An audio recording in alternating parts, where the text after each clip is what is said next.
परिव्रगाचार्य नित्यला वरिष्ठ वेदांत अभय चरणारविंद भक्ति वेदांत स्वामी श्री प्रभुपाद की विविधि फाउंडर आचार्य श्रील प्रभुपाद की जय ओम विष्णुपाद परमहंस परिव्रगाचार्य नित्यला वरिष्ठ वेदांत भक्ति सिद्धांत सरस्वती ठाकुर गोस्वामी श्रील प्रभुपाद की नामाचार्य हरिदास ठाकुर की साक्षात वैराग्य मूर्ति गौर विश्वनाथ भगवती महाराज की वैष्णव सार्वभौम जगन्नाथ दास स्वामी महाराज की सच्चिदानंद भक्तिविनोद ठाकुर की प्रेम से गौ जय श्री कृष्ण चैतन्य प्रभु नित्यानंद श्री अद्वैत गदाधर श्रीवासादि गौर भक्तवृंद की श्री श्री राधा कृष्ण गौर गोपीनाथ श्याम कुंड राधा कुंड गिरिराज गोवर्धन की वृंदावन मथुरा धाम की श्री क्षेत्र जगन्नाथपुरी धाम की नवद्वीप मायापुर धाम की तुलसी महाराज की Shila Prabhupad translatory book distribution program Shila Prabhupad translatory prasad वितरण प्रोग्राम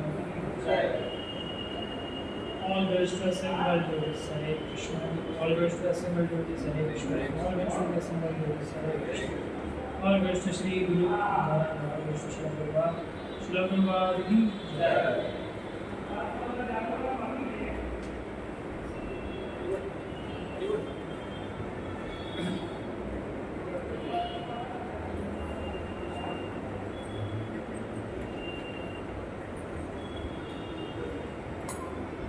हरे कृष्ण। तो आप सभी का स्वागत है आज के इस भगवद गीता सत्र में।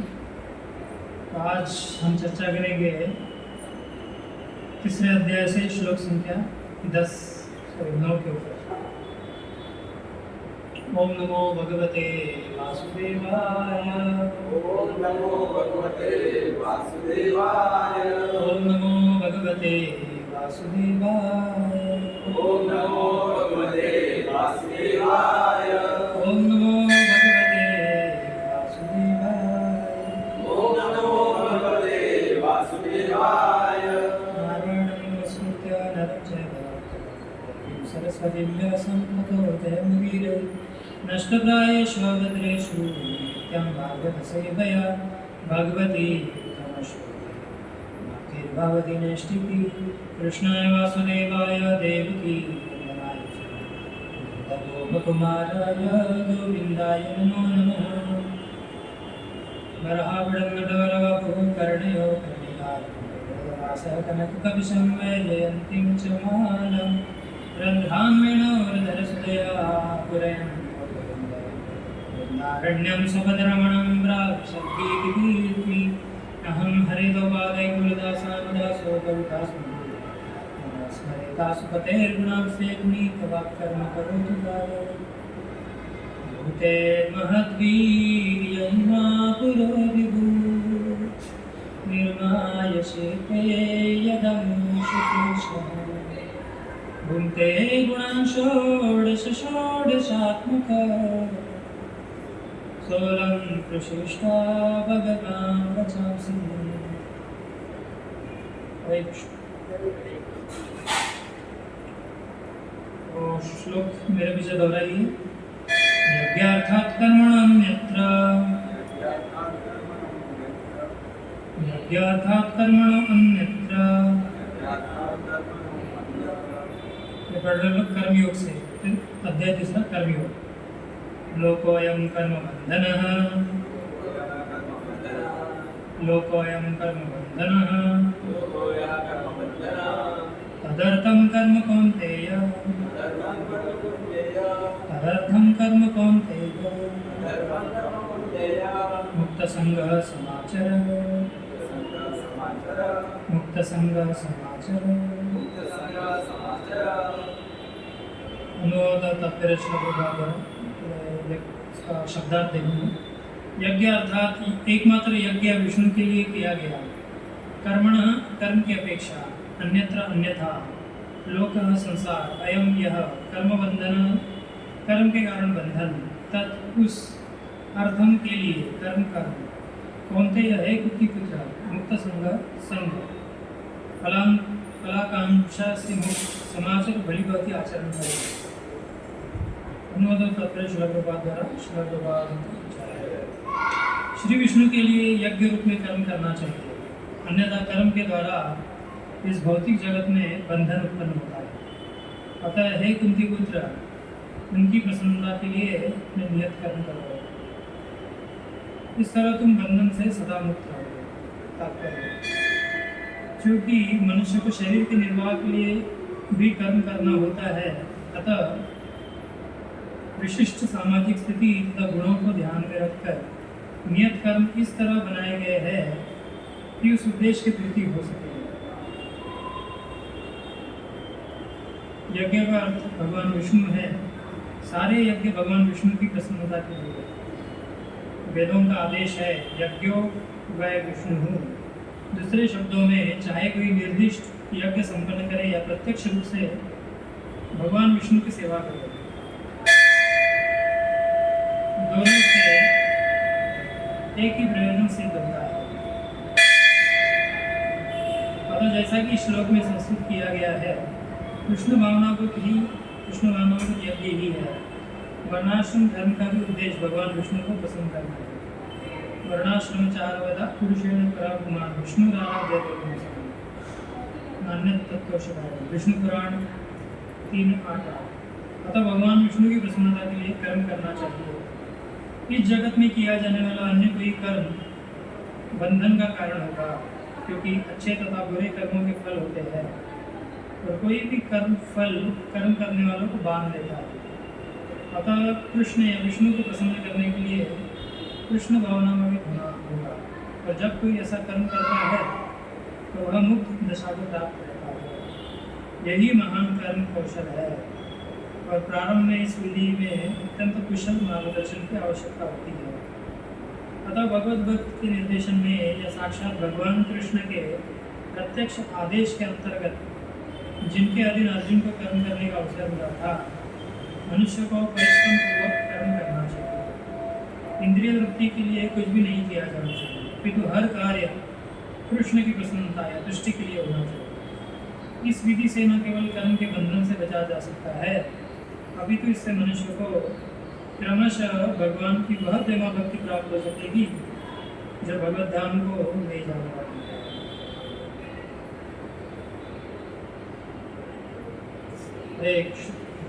ओम ज्ञानग्रन्थस्य ज्ञानाञ्जनशलाकया चक्षुरुन्मीलितं येन तस्मै श्रीगुरुवे नमः। श्रीचैतन्यमनोभीष्टं स्थापितं येन स्वयं रूपः कदा मह्यं ददाति स्वपदान्तिकं। वन्देऽहं श्रीगुरुं श्रीयुतापदं श्रीगुरुं वैष्णवांश्च श्रीरूपं साग्रजातं सर्वगणधर्मनिधानं तं सजीवं साद्वैतं सावधूतं परिजनसहितं कृष्णचैतन्यं श्री राधा कृष्णपादान् सगणललिता श्रीविशाखं नमो विष्णुपादाय कृष्णप्रेष्ठाय भक्तिवेदान्त स्वामी नमस्ते सारस्वतीदेवे भगवाणी वचार्य निर्विशेष शून्यवादी पाश्चात्यदेशकार्य। जय श्री कृष्ण चैतन्य प्रभु नित्यानंद गदाधर श्रीवासादि गौर भक्तवृंद।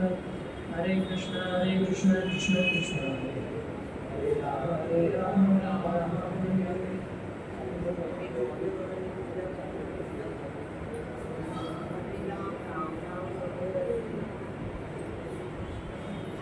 चलेगा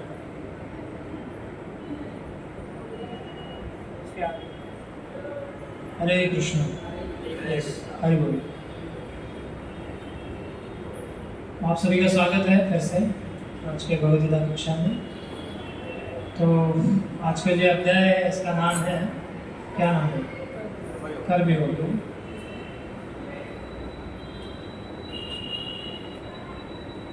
देखिए ये पूरी जो दुनिया बनाई गई है ना, इसमें हर व्यक्ति या हर जीव जो है कुछ ना कुछ किसी न किसी कर्म में लगा हुआ है ना? कर्म किए बिना कोई भी एक क्षण भी नहीं रह सकता है ना?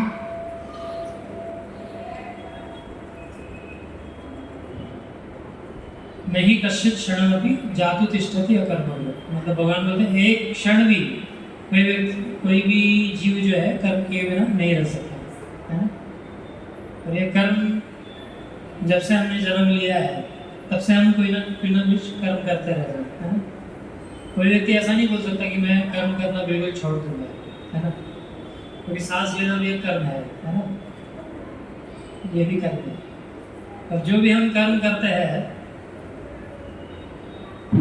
अगर वो कर्म भगवान के लिए नहीं है, भगवान विष्णु के लिए नहीं है, तो उसका क्या लगता है? कर्म फल लगता है। उसका कुछ ना कुछ परिणाम आता है, अच्छा या बुरा, है ना। अच्छा कर्म करोगे अच्छा परिणाम, बुरा करोगे बुरा परिणाम, ये साइकिल है ना। तो भगवान ने एक सिस्टम बनाया है ना, कि किस तरह से हमें कर्म करना चाहिए। उस सिस्टम का नाम है वर्णाश्रम धर्म, वर्णाश्रम सिस्टम है। तो वर्णाश्रम धर्म में भगवान ने 4 डिवीजन बनाए, ब्राह्मण, क्षत्रिय, वैश्य और शूद्र। और इनके लिए क्या क्या कर्म है, ये भी इसका भी निर्देश दिया गया है ना भगवद गीता में। भगवान बोलते हैं जो ब्राह्मण लोग हैं उनके लिए क्या कर्म है। ब्राह्मणों के कर्म है कि ब्राह्मण लोग शास्त्रों का अध्ययन करें, दूसरों को शास्त्र पढ़ाए, है ना? खुद यज्ञ करे, दूसरों को यज्ञ करना सिखाए, है ना? दान ले और दान दे, ये ब्राह्मणों के कर्तव्य है। फिर क्षत्रियों का क्या कर्तव्य है? सुरक्षा प्रदान करना प्रजा को, है। जो बड़े बड़े राजा है क्षत्रिय है सब, है। उनका कार्य क्या होता है? प्रजा को रक्षण करना, प्रजा की, प्रजा का रक्षण करना, ताकि अपना जीवन वो अच्छे से बिता पाए, है। और उनकी आध्यात्मिक उन्नति के लिए भी प्रयास करना। राजा को ये सोचना चाहिए, क्षत्रियों को ये सोचना चाहिए कि कैसे प्रजा का उद्धार हो। धीरे धीरे प्रजा जो है वो अपने मनुष्य जीवन में सर्वोच्च सिद्धि प्राप्त करे, है ना, आध्यात्मिक साक्षात्कार कर पाए। और क्षत्रिय का क्या कर्तव्य है? ब्राह्मणों को, विशेषकर ब्राह्मणों की रक्षा करना। तो समाज में जो ब्राह्मण है, तो ब्राह्मण जो है वो भगवान की सर माना जाता है, उनका सिर, है ना। तो ये सिर ठीक रहेगा तो बाकी शरीर के कार्य ठीक रहेंगे। कोई भी आपको ये ऐसा हाथ भी उठाना है तो जब ब्रेन से सिग्नल मिलेगा तभी हाथ ऊपर उठा सकेगा, तो सब यहाँ से होता है। भूख प्यास ये सब हमें जो पता चलता है ना, अभी भूख लगी है, प्यास लगी है, तो ब्रेन से सब सिग्नल आता है यहाँ से, तभी पता चलता है। नींद, अभी नींद की ज़रूरत है तो यहाँ से सिग्नल आएगा, उसके अनुसार बाकी जो पूरा शरीर है कार्य करेगा, हाथ पाँव उसके अनुसार कार्य करता है। जैसे ब्रेन से हमें आदेश मिलता है। इसलिए ब्राह्मण जो है उसको उनकी तुलना की गई है भगवान के सिर। सर्व सबसे महत्वपूर्ण ये अंग है हमारे शरीर का, है ना। तो ब्राह्मणों के कुछ कर्तव्य हमने देख लिए। क्षत्रिय मतलब क्या है? भगवान के हाथ है, हाथों से हम अपनी रक्षा करते हैं, दूसरों की रक्षा करते हैं, इसलिए क्षत्रियों की तुलना की हाथों से भगवान को। फिर है वैश्य लोग, तो क्षत्रियों को चाहिए कि ब्राह्मणों की विशेष करके रक्षा करें।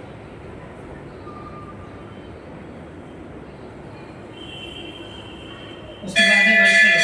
वैश्यों का कार्य क्या है? कृषि, गौरक्ष, वाणिज्य, वैश्य कर्म स्वभाव है कि गाय का पालन करना, गायों की रक्षा करना, खेती करना, कृषि, है ना। भगवान बोलते हैं कृषि, गोरक्षा और वाणिज्य। वाणिज्य मतलब बिजनेस करना। तो 3 कार्य वैश्यों के है ना। उसके बाद आता है शूद्र। शूद्रों का क्या कार्य है? शूद्रों की तुलना भगवान के पैरों से की गई है ना, पाँव से, भगवान की पाँव से तुलना की गई है। तो देखिए अभी पैर का अपना कार्य है, पेट का अपना कार्य है, हाथों का अपना कार्य है, ब्रेन का अपना एक, सिर का अपना एक कार्य है। तो हर अंग का एक कार्य है, है ना। तो एक तरह से देखा जाए ऐसा भी नहीं है कि सर है व्यक्ति के पास लेकिन पैर नहीं है तो भी काम नहीं बनेगा, है ना। या सर है ना, पैर है, पेट है, लेकिन हाथ ही नहीं है, फिर भी समस्या होगी, है ना।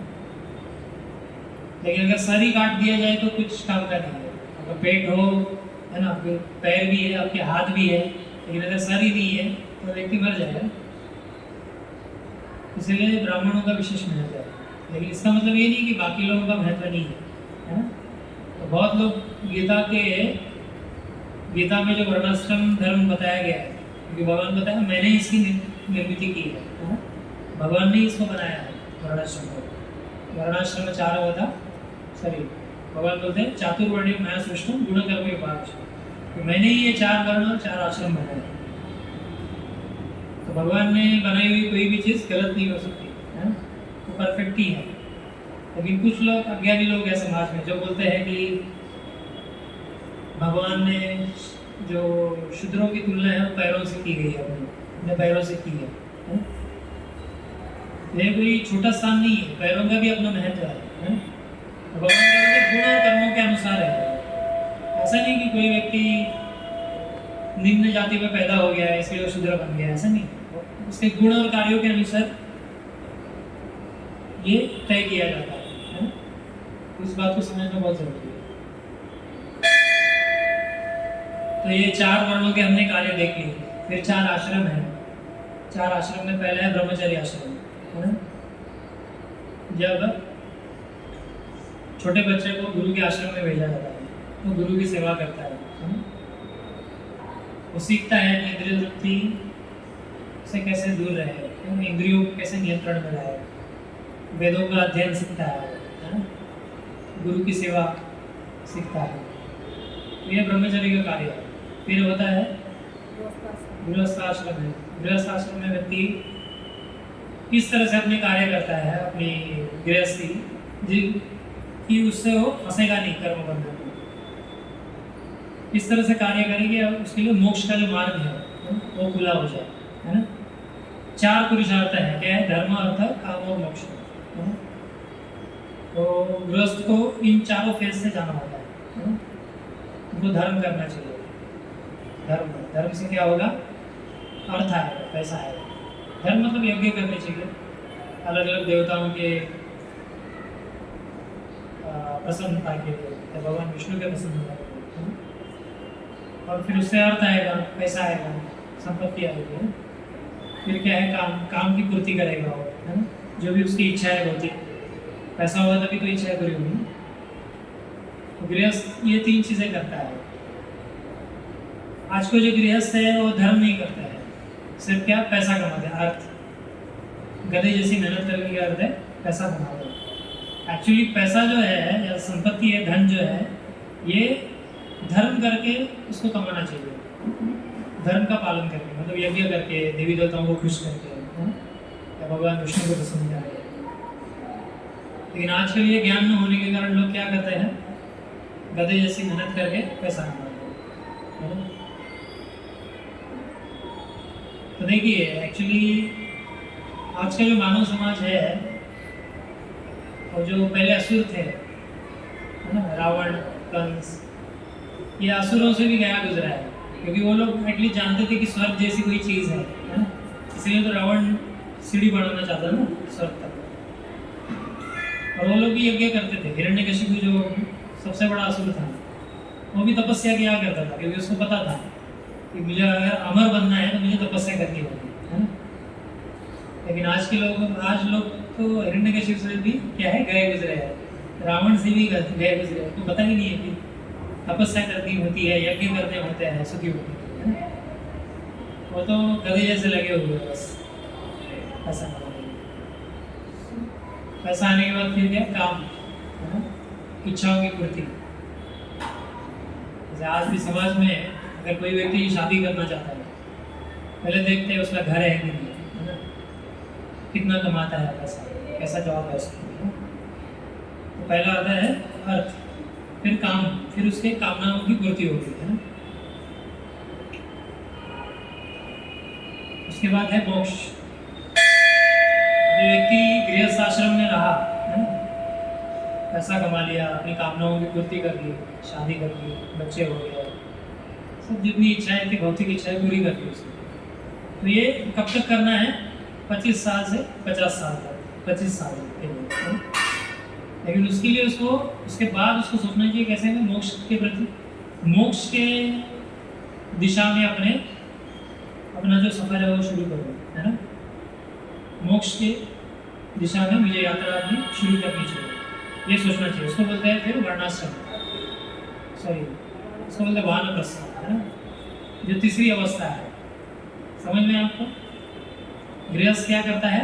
धर्म, अर्थ और काम, है ना, गृहस्थ आश्रम।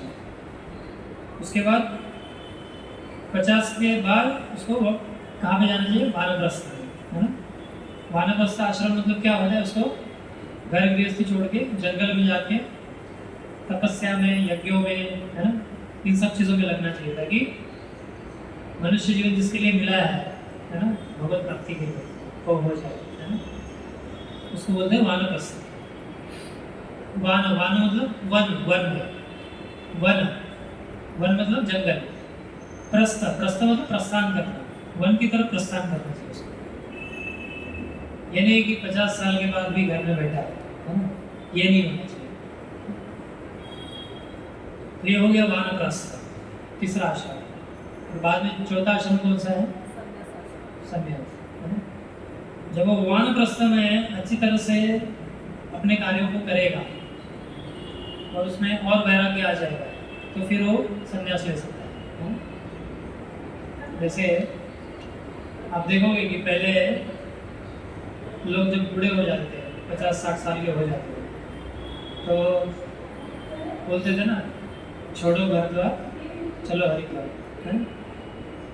घर द्वार छोड़ के अपना हरिद्वार जाते थे या बद्रिकाश्रम जाते थे, उस साइड जाते थे हिमालय में। और आने की आशंका बहुत कम रहती थी वापस, है ना, क्योंकि वो अभी भी आप देखेंगे बद्रिकाश्रम में, तो वहाँ के जो रास्ते हैं बहुत खतरनाक रास्ते हैं, मतलब अब गाड़ी भी चलती है बहुत, है ना, बहुत धोखा होता है उसमें, कभी भी गाड़ी में आपकी पलट सकती है खाई में, तो ऐसे रास्ते हैं। तो पहले लोग चल के ही जाते थे, गाड़ी तो नहीं थी, चल चल के जाते थे, और कभी कभी प्राण ही त्याग देते थे रास्ते में, है ना। या कभी कभी पहुँच भी जाते थे तो वहीं पे अपना जो बाकी जीवन है वही बेटा है। तो इसलिए पहले जब कोई जाता था, बोलता है कि अगर बोलते हैं कि हरिद्वार जा रहे हैं लोग, है ना, बद्रिकाश्रम जा रहे हैं, इसका मतलब हमें समझना चाहिए कि ये व्यक्ति वापस नहीं आ रहे, कि वो जानते थे जीवन का उद्देश्य ही यही है, भगवान के धाम में जाके अपना शेष जीवन बिताना। लेकिन आजकल ये नहीं होता है ना, तो ये होता है संन्यास फाइनल। तो अभी भगवान ने वर्णाश्रम बनाया कि वर्णाश्रम धर्म, ताकि अपने कार्यों को इस तरह से किया जाए ताकि भगवत प्राप्ति हो जाए। जैसे अभी प्रभुपाद इसमें जो परपोर्ट लिखा है प्रभुपाद ने श्लोक में, उसमें बताते हैं प्रभुपाद की, ये विष्णु पुराण का श्लोक है, वर्णाश्रम चारवता पुरुषेण परकुमार विष्णु आराध्यते पुंसा नान्य तत्व से कार्य। उसमें बताया गया है कि वर्णाश्रम का आचरण इसलिए करना चाहिए ताकि विष्णु को प्रसन्न किया जाए, है ना, नान्य तत्व से कारण, और कोई कारण नहीं है इसका वर्णाश्रम का, केवल विष्णु की प्रसन्नता के लिए कैसे कार्य करना है, ये हमें वर्णाश्रम धर्म सिखाता है ना? तो हमारी जो सनातन संस्कृति है उसका जो आधार है ये वर्णाश्रम धर्म है। तो इसमें ब्राह्मण अपने कर्तव्य करते रहे, क्षत्रिय अपने कर्तव्य करते रहे, वैश्य जो है वो अपने कर्तव्य करते रहे, और शूद्र जो है वो अपने कर्तव्य करते रहे। तो ऐसे अपने अपने कार्य करने से क्या होगा, धीरे धीरे वो लोग क्या होंगे, भक्ति के स्तर तक ऊपर उठ जाएंगे, है ना। इसके लिए भगवान ने इसको बनाया। अगर कोई वर्णाश्रम फॉलो नहीं करता है ना, तो इसमें वर्णाश्रम में चार तरह के लोग हैं। कौन कौन है? ब्राह्मण, क्षत्रिय, वैश्य और शूद्र। मतलब इन सब लोगों को शास्त्रों के नियमों का पालन करके अपने कार्य करते हैं। अगर कोई मतलब शूद्र भी है कोई व्यक्ति, तो उसको भी शास्त्रों के अनुसार ही कार्य करना है ना। लेकिन जो शास्त्रों का पालन नहीं करते हैं, मतलब वो शूद्र से भी नीचे है, उनको क्या बोलते हैं? सबसे नीचा क्या है? नीचे क्या है? शूद्र। वही शूद्र से भी नीचे होते हैं कुछ लोग। शूद्र एटलीस्ट शास्त्रों का पालन करते हैं, शूद्र से नीचे कौन है? उनको बोला जाता है मलेच्छ, है ना? मलेच्छ यवन।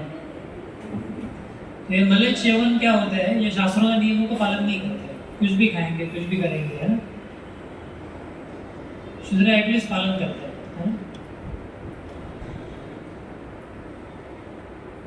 तो मलेच्छ लोग कभी वैदिक शास्त्रों को समझ नहीं सकते, है ना? ना ही उनको उनमें रुचि होती है नियमों को पालन करने में। जैसे प्रभुपाद गए थे जब अमेरिका, है ना, प्रचार करने के लिए, तो जब ये यूरोप में जो लोग रहते हैं, यूरोपवासी, है ना, अमेरिका में, बाहर के पाश्चात्य देशों में, ये सब मलेच्छों में गिने जाते हैं ये लोग, है ना? क्योंकि ये बिल्कुल जो वैदिक संस्कृति है उससे क्या हो गए? च्युत हो गए, उससे बाहर निकल गए, है ना? तो शूद्र से भी नीचे का स्तर है इनका। लेकिन प्रभुपाद जैसे शुद्ध वैष्णव जो है वो ऐसे चांडाल या मलेच्छ लोगों को भी ब्राह्मण बना सकते हैं, और ब्राह्मण से भी ऊपर कौन? वैष्णव बना सकते हैं। ये प्रभुपाद जैसे भक्तों की क्या है? महिमा है ना? तो भागवत पुराण में एक श्लोक आता है, किरात मृणांध्र पुलिंद पुलिकशा आबीर शुंभा यवना कसादय यन्ने च पापा यदपाश्रयाश्रया शुद्धंति अस्मात् प्रभु विष्णु में। उसमें बोला गया कि अलग अलग जातियां हैं लोगों की, है ना? मानव में अलग अलग जातियां हैं लोगों की। कुछ लोग हैं जैसे आबिर लोग, है ना, मतलब आदिवासी, जैसे अफ्रीकन लोग, है ना, तो मंगोलियन लोग, ऐसे अलग अलग कैटेगरीज है। आबिर, शुंभा, यवन, खसादय। खसादय मतलब प्रभुपाद समझाते कि मंगोलियन लोग, है ना? ऐसे अलग अलग जातियां हैं लोगों की, उनके कार्यों के अनुसार, है ना, उनकी चेतना के अनुसार। लेकिन इन सब लोगों को ब्राह्मण के स्तर पे या वैष्णव के स्तर पे उठाया जा सकता है। कैसे? एक शुद्ध वैष्णव अपनी शुद्ध भक्ति से ऐसे लोगों को वैष्णव बना सकता है ना? और भगवान विष्णु का जो नाम है, भगवान विष्णु की जो भक्ति है, वो भी उनको वैष्णव बना सकती है, उस स्तर तक ऊपर उठा सकती है। तो बहुत लोगों का जो समाज में ये है कि जाति पद्धति के ऊपर, कास्ट सिस्टम के ऊपर बहुत चर्चा होती है समाज में, है ना? बहुत विरोध किया जाता है वैदिक शास्त्रों का कि इसमें तो सिर्फ जातिवाद है, लेकिन ऐसा नहीं है। आप देखिए इस श्लोक में पता चल रहा है ना हमें, चाहे आप कितनी निम्न जाति के क्यों न हो, आप ब्राह्मण से भी बड़े हो सकते हो अगर आप विष्णु की भक्ति करते हो। लेकिन ऐसा जो कह रहे हैं जातिवाद के ऊपर चर्चा करते हैं, तो इन बातों को नहीं समझ पाएंगे, क्योंकि इसके लिए भी थोड़ा सत्वगुण जरूरी होता है, तभी व्यक्ति समझ पाएगा शास्त्रों को। और भगवान भी गीता में बताते हैं जब कि कोई शूद्र हो, कोई वैश्य हो, है ना, कोई स्त्री हो, तो ये भी क्या है? मुझे प्राप्त कर सकते हैं।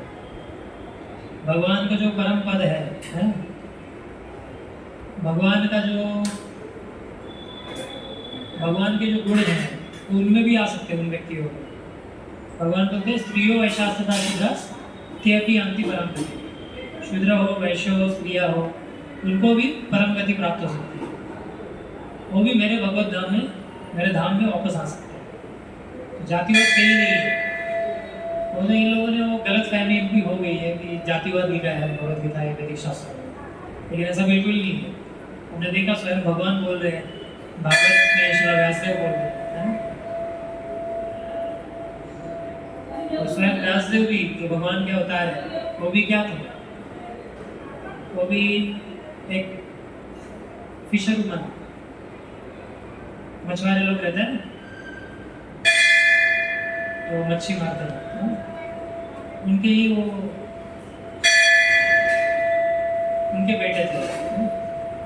हालांकि भगवान के लिए लागू नहीं होता है जाति वगैरह, लेकिन हमें दिखाने देते हैं। फिर जो सूत गोस्वामी है ना, जिन्होंने भागवत शिवदेव गोस्वामी से सुनी थी, तो वो भी सुत जाति के, सुत मतलब निम्न जाति है, लेकिन उनके गुणों के कारण, है ना, वो भागवत कह रहे हैं।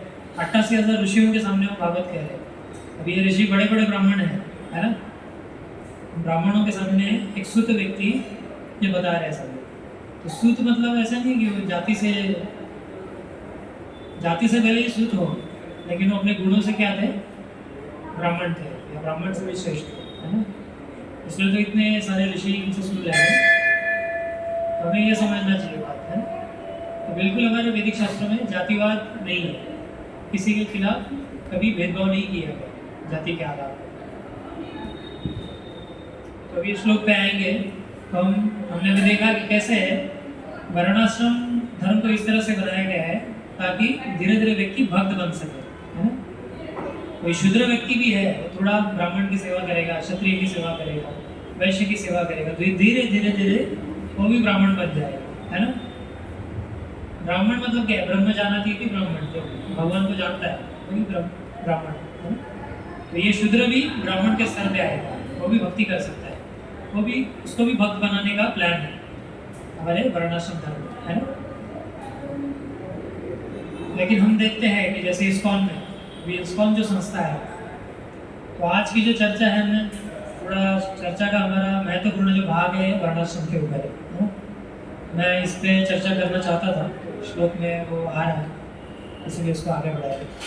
तो आज देखेंगे, आज समाज में जो है वर्णाश्रम धर्म बिल्कुल नहीं है। आप में से अगर पूछा जाए किसी को कि आप कौन से वर्ण में आते हो, आप बता पाएंगे?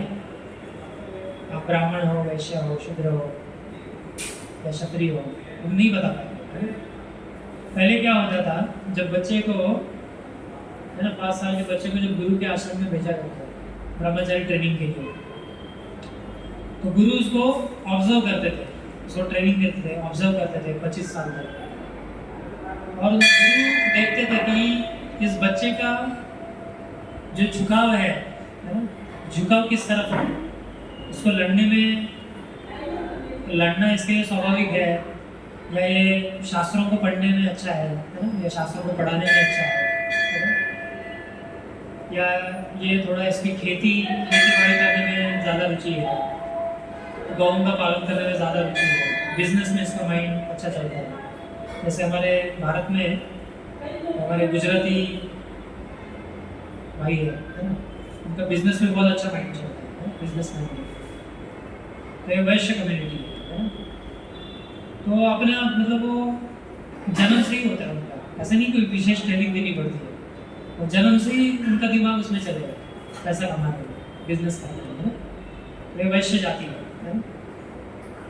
तो गुरु देखते थे इसका झुकाव किस तरफ है ना, किस तरफ इसका रुझान है, ये पैसा कमाने में, है ना, बिजनेस करने में इसका दिमाग दौड़ता है, या शास्त्र पढ़ने में, उनको याद करने में ये बहुत तेज है ना?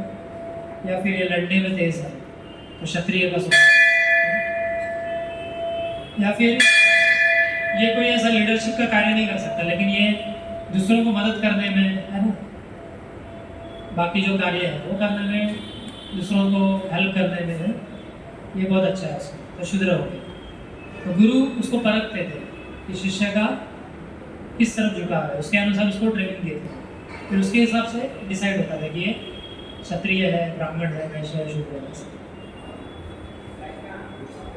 तो हमने जब लास्ट हमारे लेक्चर में मैंने एक श्लोक बताया था कि हर व्यक्ति जन्म से क्या है,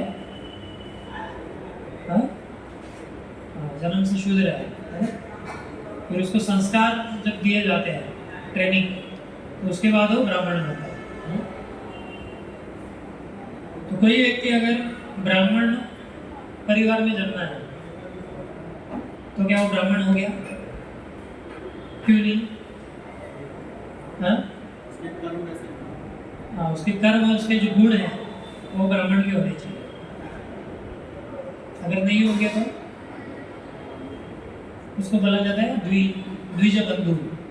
ब्राह्मण को बोलते हैं द्विज। द्विज क्यों बोलते हैं? हाँ, जोर से बोलिए। हाँ, तो दूसरा, द्वि मतलब दूसरा, ज मतलब अज, ज अज अजय, ज मतलब जन्म लेना।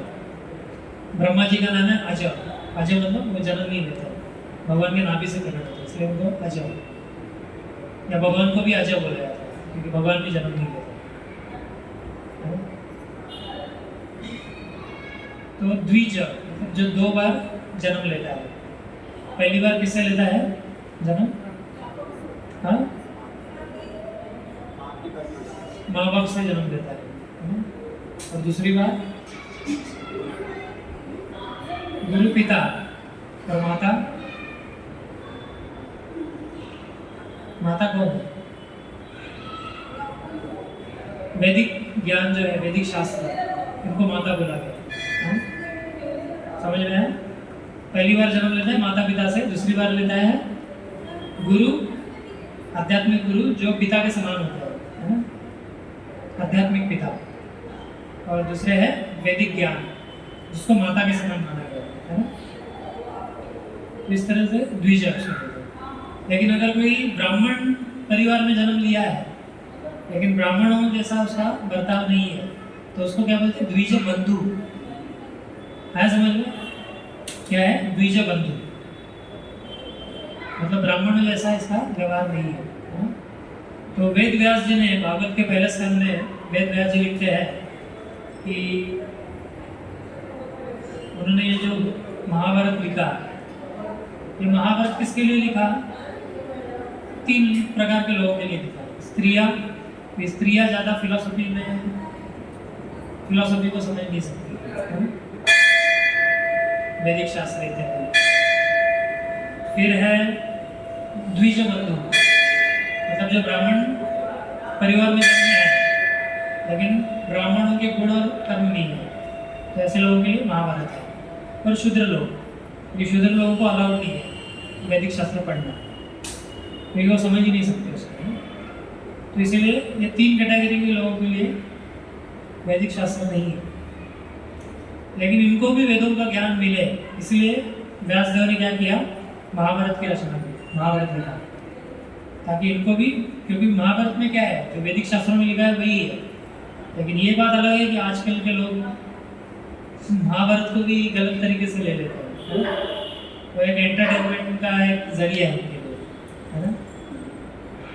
महाभारत पढ़ने के बाद उनका निष्कर्ष क्या निकलता है कि कर्ण हीरो है महाभारत के, विलन को क्या बनाता है? हीरो बनाता है। आज ये समाज में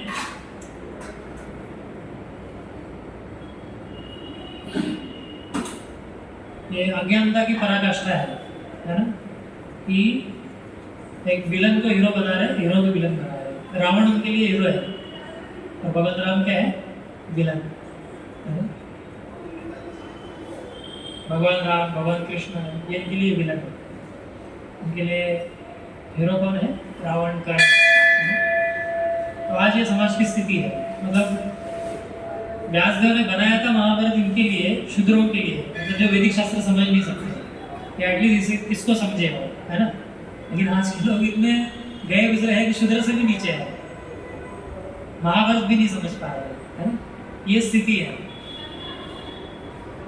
जबकि व्यासदेव स्वयं बोले हैं महाभारत, है ना, श्लोक है। ये कर्ण क्या है? ये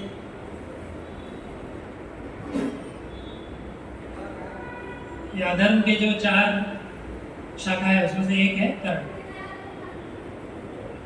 लेकिन जिन्होंने लिखा है उसमें उनकी बात नहीं मान रहे, ऑथर की। ऐसे लोग हैं आजकल, है ना। तो इस तरह से ये अलग अलग कैटेगरीज है ना। लेकिन हर कोई शुद्ध हो सकता है ना? तो हम जीवन में जो भी कर्म करते हैं तो उसका कर्म फल होता है ना। अच्छा करोगे अच्छा, बुरा है बुरा। जैसे हमारा मनुष्य जीवन कैसे एक जंक्शन की तरह है ना। जंक्शन होता है ना, जैसे आप लोग जाएंगे दादर, एक जंक्शन है ना। दादर में जाएंगे, एक गाड़ी है जो जाएगा पूना की तरफ से, पूना जाएगा, एक जाएगा जो कलकत्ता जाएगा, एक जाएगा दिल्ली जाएगा, है ना। जैसे आप एक ही जंक्शन पे आप अलग अलग जगह पे जा सकते हो, एक ही जगह से, उसको बोलते हैं जंक्शन। वैसे ही हमारा मनुष्य जीवन जो है जंक्शन की तरह है। यहाँ से हम विशेष कर्म करके या तो नरक जा सकते हैं, या तो स्वर्ग जा सकते हैं, या तो भगवान के धाम जा सकते हैं। ये चॉइस हमारे हाथ में है, कहाँ जाना चाहिए। जहाँ का टिकट कटवाओगे आप वहाँ जाओगे, है ना। तो आजकल जो लोग हैं वो ज़्यादातर कहाँ का टिकट कटवा रहे हैं? नरक का। और नरक का टिकट मिलना बहुत आसान है। आसान नहीं है, तो इसके लिए मेहनत करनी पड़ती नरक जाने के लिए। भागवत में कहता है कि नरक जाने के लिए ज़्यादा मेहनत है भगवत धाम जाने से। जब प्रभुपाद को एक बार शिष्य बोल रहे थे उनके कि प्रभुपाद ये spiritual life is very difficult, है ना, मतलब आध्यात्मिक जीवन बहुत कठिन है। प्रभुपाद बोलते हैं material life is impossible. Prabhupada बोलते हैं भौतिक जीवन असंभव है, या एटलीस्ट थोड़ा कठिन है, वो तो असंभव है। हम सब जा रहे हैं ना, अभी मटेरियल जीवन जी रहे हैं ना, पता है हमें ना कैसा है। ट्रेन में कितनी भागदौड़ है ना, दिन भर काम करना पड़ता है। अभी एक हमारे भक्त उनका रोज 8 घंटा काम करते हैं और 1 घंटा बढ़ाया गया। ऐसा नहीं हो गया, घटाया नहीं जाएगा, बढ़ाया जाएगा, है ना। तो ये है भौतिक जीवन इम्पॉसिबल। लेकिन लोगों को क्या लगता है कि आध्यात्मिक जीवन बहुत कठिन है। मुझे बताइए क्या कठिन है सर? अभी आप यहाँ पे आए, है ना, यहाँ पे आराम से चेयर पे बैठे हो, फिर फैन लगा हुआ, थोड़ी देर में प्रशांत मिलता है, बैठ के सुनना है सिर्फ। माला करते हैं, इसमें भी कहाँ मेहनत है, कहाँ आपको कुछ वजन उठाना है और अपनी जीभ को थोड़ा फड़फड़ाना है। क्या मेहनत है बोलिए? एक्चुअली आध्यात्मिक जीवन में मेहनत वाला नहीं है, लेकिन नरक जाने के लिए बहुत मेहनत है। बहुत सुंदर प्रोग्राम बताते भागवत में कि नरक जाने के लिए आपको यहाँ से ऑटो लेके, गाड़ी लेके बाहर जाना पड़ेगा, फिर बाहर में जाके दारू मंगवानी पड़ेगी, उसके लिए पैसे खर्च करने पड़ेंगे, है ना।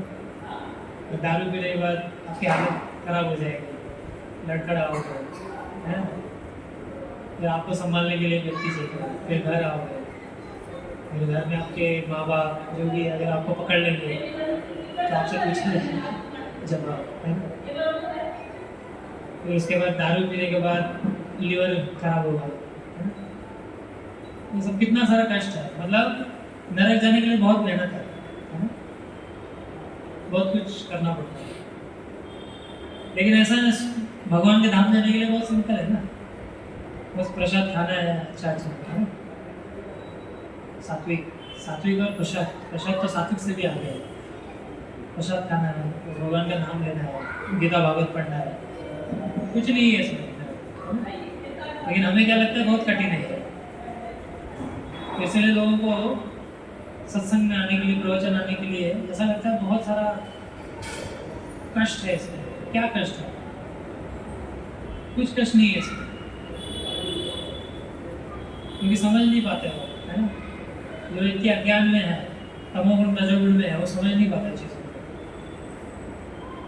क्या सही है क्या गलत है, क्या श्रेयस्कर है क्या बुरा है, क्या सत्संग है क्या कुसंग है, कुछ पता नहीं। तो मनुष्य जीवन में ऐसा कर्म करना चाहिए कि जैसे बहुत सारे लोग हैं जो क्या करते हैं, अच्छे कर्म करते हैं, पुण्य के कर्म करते हैं, दान आदि करेंगे, है ना, ताकि थोड़ा अगले जीवन में थोड़ी अच्छी फैसिलिटी मिले। लेकिन उसमें भी क्या होगा, आप स्वर्ग लोग जाओगे, वापस आओगे, है ना। या हो सकता है अगले जन्म में कोई कुत्ता बन रहा है कर्मानुसार, तो हो सकता है आपने पिछले जन्म में जब आप मनुष्य थे दान धर्म किया है, तो हो सकता है कि आप एक अमीर व्यक्ति के घर में कुत्ता बन गए, है ना, मर्सिडीज में घूमोगे, रास्ते में नहीं घूमोगे, बस इतना ही फर्क है। लेकिन होंगे कुत्ता ही ना, कुत्ता तो मर्सिडीज में चाहे कुत्ता हो या रास्ते का कुत्ता हो, सोच तो कुत्ते की ही रहेगी ना। ऐसा थोड़ी है मर्सिडीज में है तो वो कुत्ता भी मनुष्य जैसे जिन फैमिली के साथ रह रहा हो ना, हाई क्लास में, वैसा ही सोच होगी उसकी, वो तो वही करेगा, वो तो भोगेगा ही। ये समझना हमें बहुत जरूरी है। तो पुण्य से भी काम नहीं बनता है ना, पाप से काम बनेगा। पाप का तो परिणाम नरक है ना, वो तो नहीं चाहिए, लेकिन पुण्य भी नहीं चाहिए, क्योंकि पुण्य से भी क्या होगा, ज़्यादा से ज़्यादा स्वर्ग जा पाएंगे, है ना। और स्वर्ग नहीं जा पाएंगे तो अगले जीवन में, जैसे मैंने कहा, अगर कुत्ता भी बना तो थोड़ी बेटर फैसिलिटी होगी, है ना। तो हमें कैसा कर्म करना चाहिए फिर? इस श्लोक में वही बताया, यज्ञार्थात् कर्मण्यन्यत्र लोकोऽयं कर्म भगवान बोलता है। यज्ञ मतलब भगवान विष्णु का एक नाम है यज्ञ, है ना, यज्ञ पुरुष है यज्ञ, भगवान को यज्ञ पुरुष कहा जाता है। क्योंकि जो भी यज्ञ है, जैसे हम किसी देवी देवताओं के लिए भी यज्ञ करते हैं, समझो आपने भगवान शिव के लिए कोई यज्ञ किया, है ना, या इंद्र के लिए कोई यज्ञ किया, जैसे वैदिक शास्त्रों में ऋग्वेद में बहुत सारे यज्ञ हैं इंद्र को प्रसन्न करने के, है ना। लेकिन ये यज्ञ सिर्फ इंद्र स्वतंत्र रूप से कार्य नहीं करते हैं, हमें ये जानना चाहिए, या शिव जी भी स्वतंत्र रूप से कार्य नहीं करते हैं। ये फाइनली जो यज्ञ का फल है वो कहाँ तक जाना चाहिए, भगवान विष्णु के पास, जिनका नाम ही यज्ञ है, तो इसीलिए यज्ञ होता है। मतलब देवी देवता भी अगर यज्ञ स्वीकारते हैं, समझो आपने इंद्र के लिए यज्ञ किया, तो इंद्र ये जान के यज्ञ स्वीकारता है इससे जो परम भोक्ता कौन है, विष्णु है। भगवान गीता में बोलता है ना, भोक्तारम यज्ञ तपसाम सर्व लोक महेश्वर। भगवान बोलते हैं भोक्तारम यज्ञ तपसाम, आप जो भी तपस्या करोगे, जो भी यज्ञ करोगे, उसका भोक्ता मैं हूँ। भगवान बोलते हैं भोक्ता मतलब उसको भोगने वाला, तो वो एंजॉयर है उसके, है ना, भोक्तारम यज्ञ तपसाम। तो भगवान के भोग के लिए यज्ञ होता है ना। भले ही देवी देवता करे, देवी देवता तो माध्यम है ना? उन माध्यम के द्वारा वो यज्ञ की जो यज्ञ जो है वो कहाँ तक पहुँचना चाहिए, भगवान विष्णु के पास, है ना। तो भगवान विष्णु प्रसन्न होंगे तो आपका यज्ञ क्या हो, सफल होगा। जैसे हम श्रीमद् भागवत पुराण में देखते हैं तो पहले जब यज्ञ किया करते थे ना, जो ये पृथु महाराज है, जो भगवान के ही विस्तार थे, है ना। तो पृथु महाराज जब यज्ञ किए थे तो भगवान विष्णु स्वयं उस यज्ञ में आ गए थे।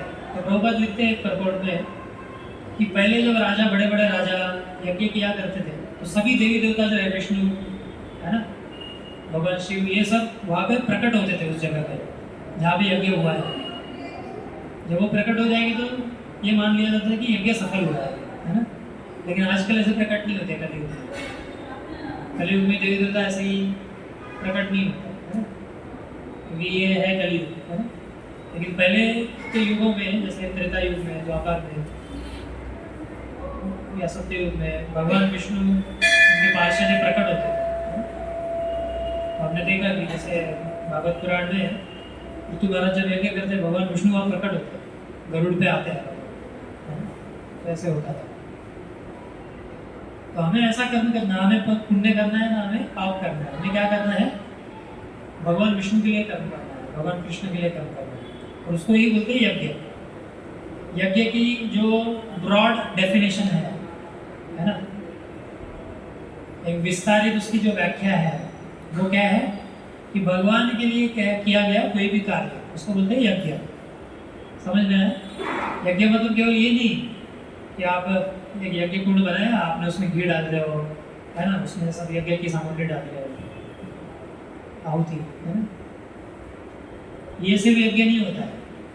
यज्ञ का जो ब्रॉड डेफिनेशन है वो ये है कि भगवान के लिए किया गया कोई भी कर्म, उसको बोलते हैं यज्ञ। जैसे हम लोग यहाँ पे हरिनाम संकीर्तन करते हैं, जैसे अभी शुरू में क्लास में हमने किया, ये यज्ञ, इसको क्या बोलते हैं, संकीर्तन यज्ञ। और ये यज्ञ सबसे बड़ा महान यज्ञ है। हम जो आग वाला यज्ञ करते हैं ना, उससे भी महान ये यज्ञ है कि भगवान के नामों का उच्च स्वर में क्या किया जाए, कीर्तन किया जाए, इसको बोलते हैं संकीर्तन। बहुभिर मिलित्वा कीर्तयति इति संकीर्तन। सब मिलके जब साथ में करते हैं उसको बोलते हैं संकीर्तन।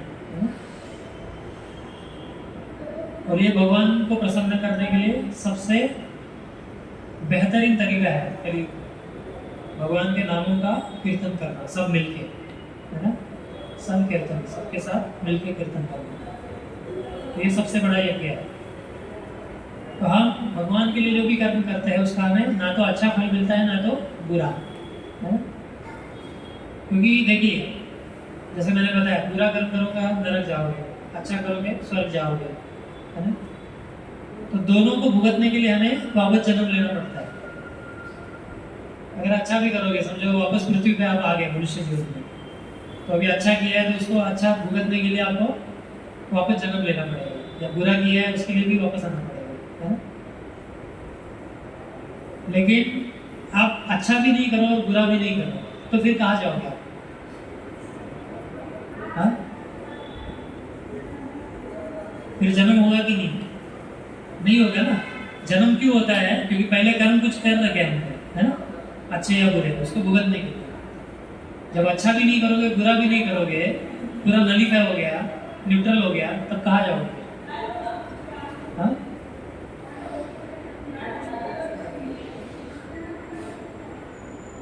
तब जाओगे भगवान के धाम, है ना?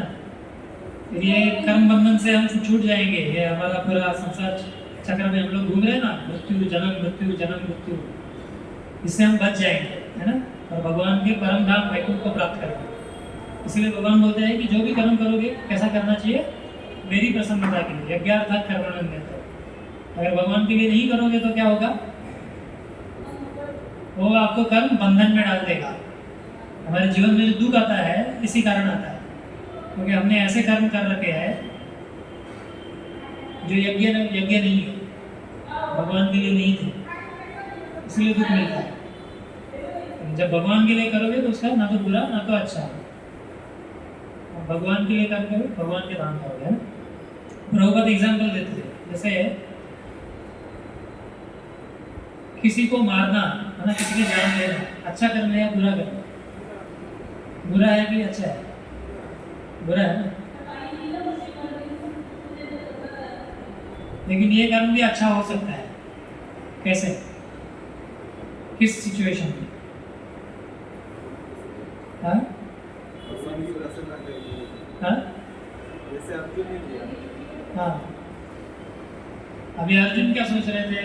मैं अपने परिवारजनों को कैसे मारूं, है ना? मेरे यहाँ पे तो मेरे दादाजी और पितामह है भीष्मदेव, उनकी तो गोद में खेला हूँ मैं, उन्होंने मुझे सहलाया है, उनकी उंगली पकड़ के मैं चलना सीखा हूँ, तो इनको कैसे मार सकता हूँ, है ना? और दूसरे हमारे गुरु है द्रोणाचार्य, गुरु की हत्या मतलब सबसे बड़ा पाप है, गुरु ने हत्या, गुरु को कैसे मारूंगा? तो सोच रहे थे इतने बड़े पाप करने से अच्छा है कि मैं युद्ध को भी छोड़ के संन्यास ले लूँ, कुछ ना करूँ। अर्जुन ये समझ रहे थे कि संन्यास मतलब कुछ नहीं करना है ना? तो इसलिए भगवान ने उनकी जो गलत जो धारणा थी, उनका अज्ञान, उसको दूर किया। पहले तो वो बोले आप सन्यासी नहीं बन सकते क्योंकि आप क्षत्रिय हो, आपको अपना कर्तव्य करना चाहिए, है ना, स्वधर्म करना चाहिए।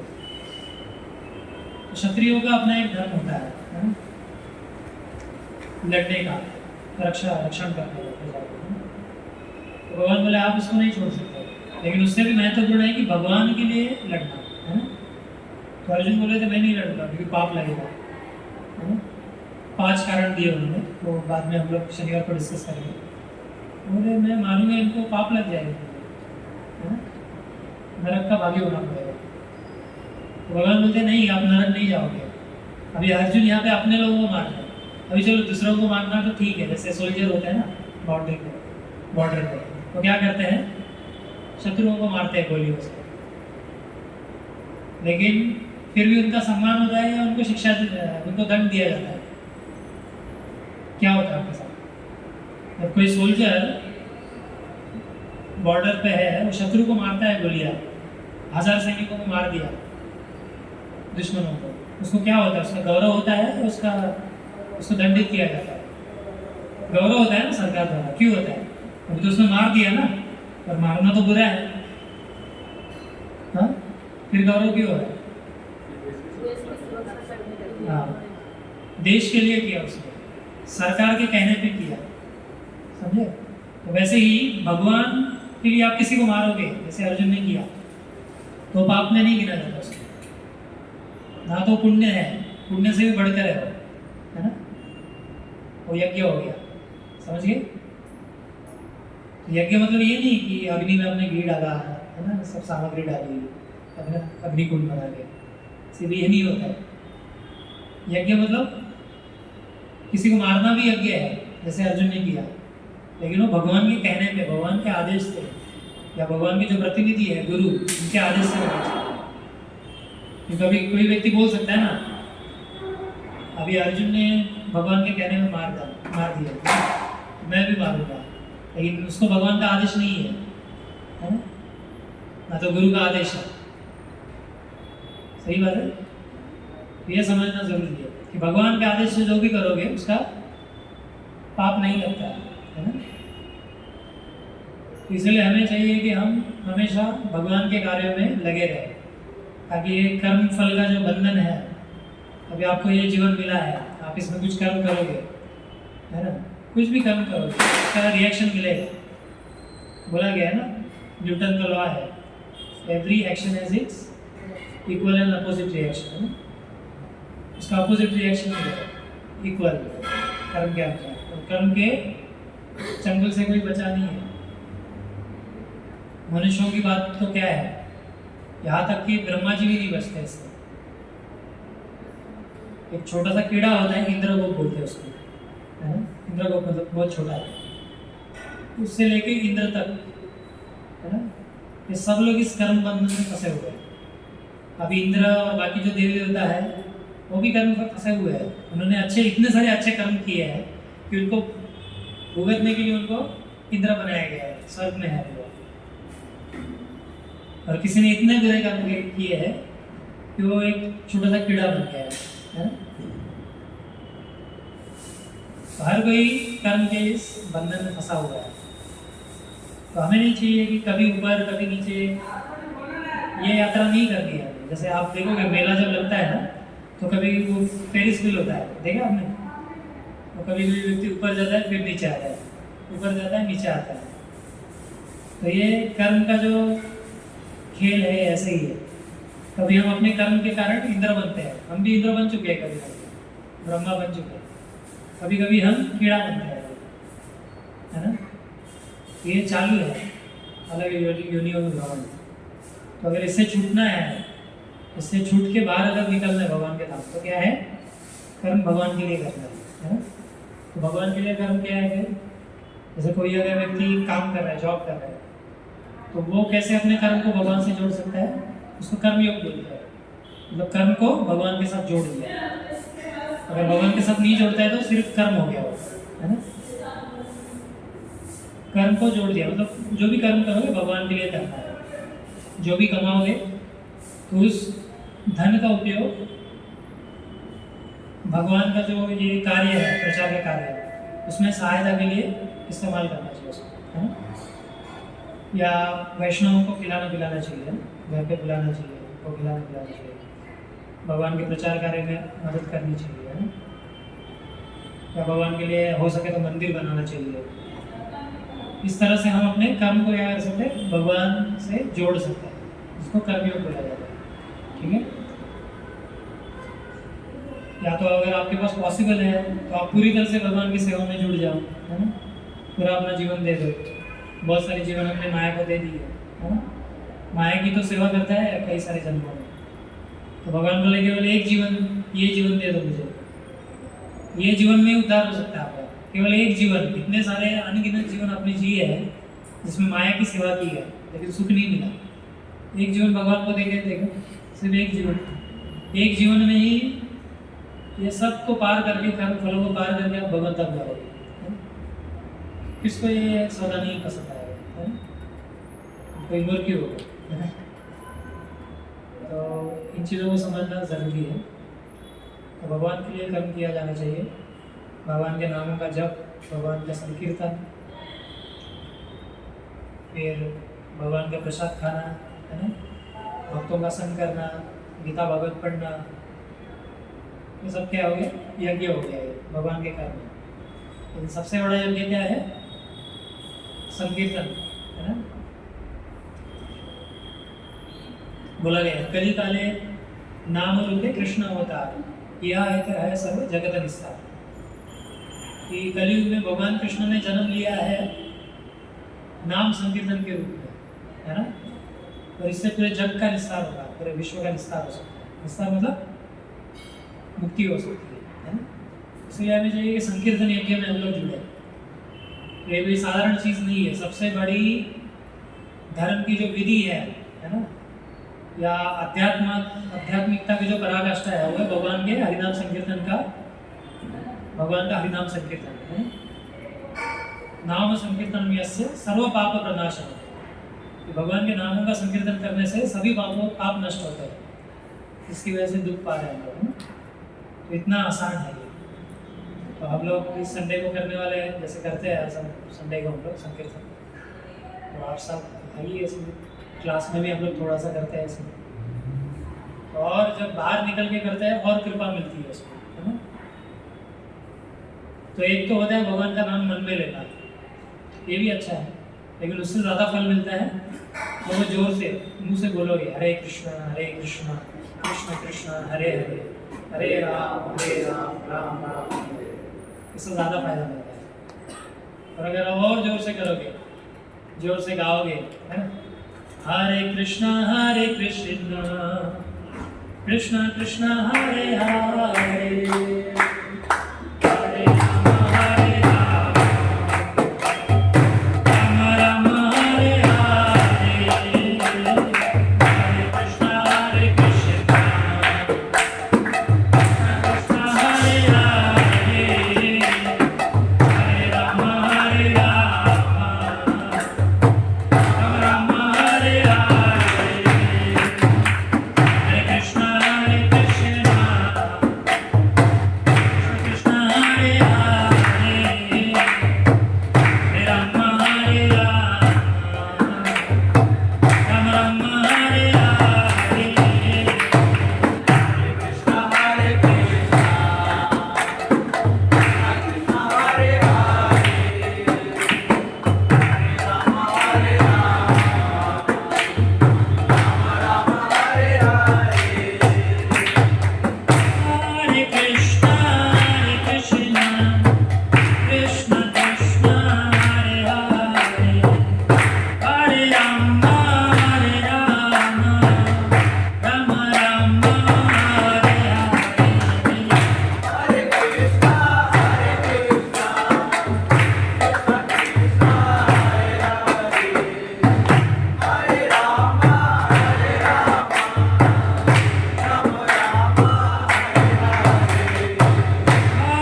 गणी भगवत गीता की जय। जय गौर प्रेमानंद। हरे कृष्ण। तो यही पे विराम देंगे हम। आपका कुछ सवाल है, कुछ जिज्ञासा है तो ये क्लास के बाद आप पूछ सकते हो। धन्यवाद। हरे कृष्ण। अभी प्रसाद शुरू करेंगे।